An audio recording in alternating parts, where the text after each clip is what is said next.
Bearcats fans, this is Neil Meyer with the Front Office News, here with JT Smith for the Front Office News.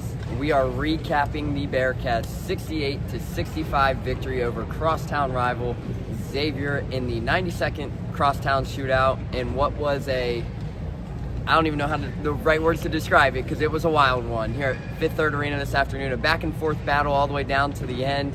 It was a relentless effort here, and that's the Crosstown Shootout. I mean, anything could happen, and we saw it here this afternoon, but Cincinnati gets their first win over Xavier since 2018, the first win over Xavier under Coach Miller since he came to Cincinnati in 2021. So overall, a big-time day for the University of Cincinnati.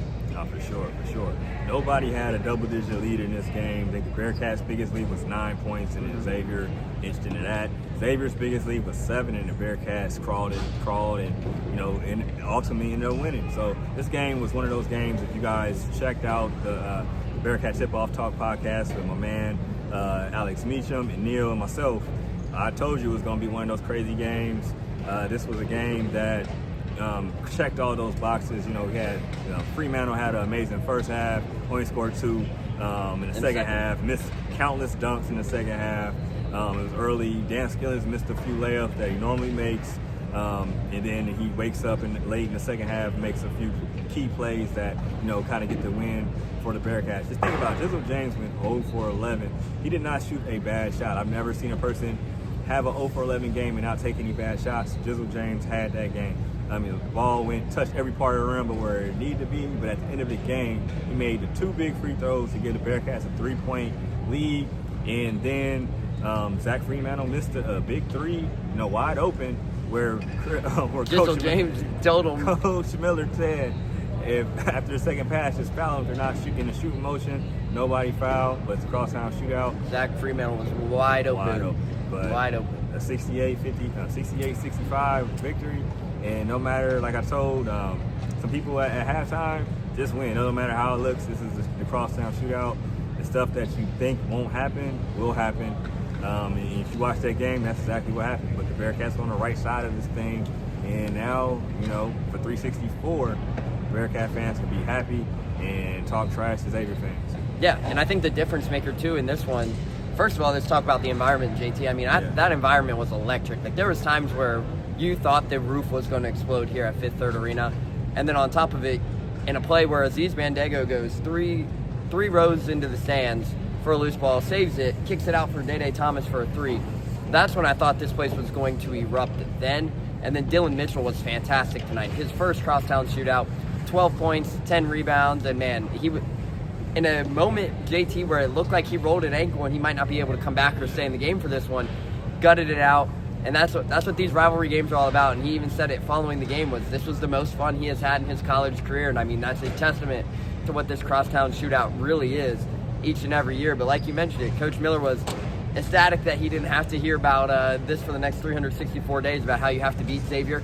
The job is finally done. So on top of things, I thought Dylan Mitchell was fantastic. Aziz Bandego, you and I have talked about it multiple times.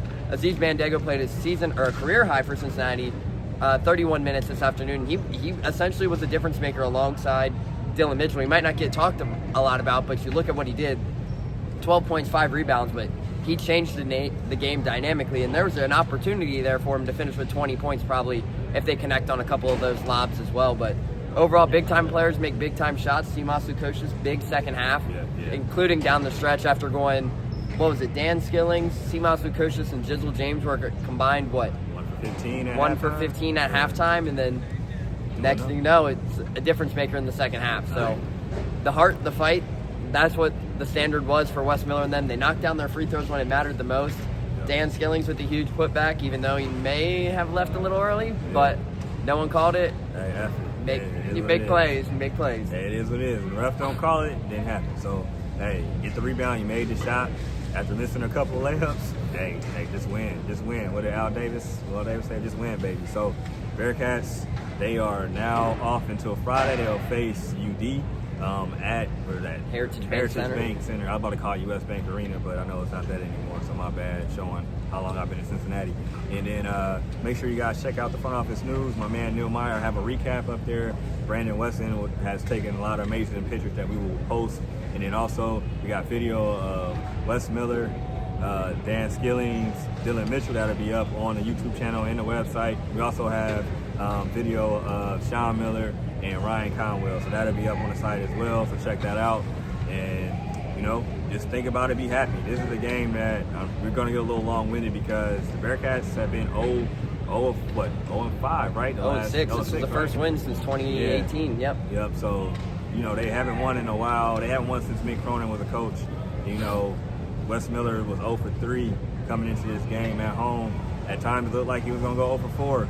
And they showed grit, showed battle, showed how talented this team is on an off night. They played great defense all night, only had a couple lapses, maybe 3 or 4 lapses all night against a very, very well coached team in Xavier. As much as, you know, take the fandom or the media out of it, this team is a very good team.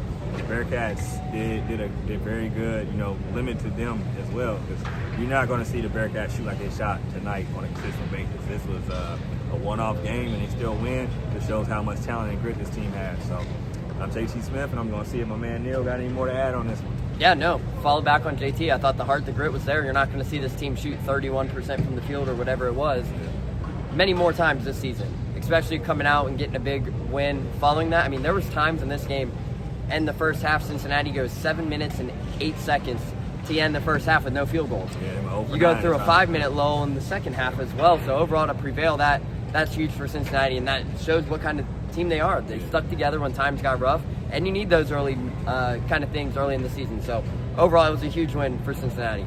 For sure. Super huge win. Now on the date, man. I think celebrate the rest of the weekend on this, and then be ready for Dayton. Dayton's a very tough team. That team could shoot somebody out the gym, so the Bearcats better be ready. So enjoy this one, but make sure you be ready for UD, because UD ain't playing. I think UD is a better team than Xavier, and that's no slight to Xavier. So we'll see, man. Can the Bearcats go 2-0 in the next 7 days? We'll see. So I'm JT Smith. And I'm Neil Meyer. We're signing out.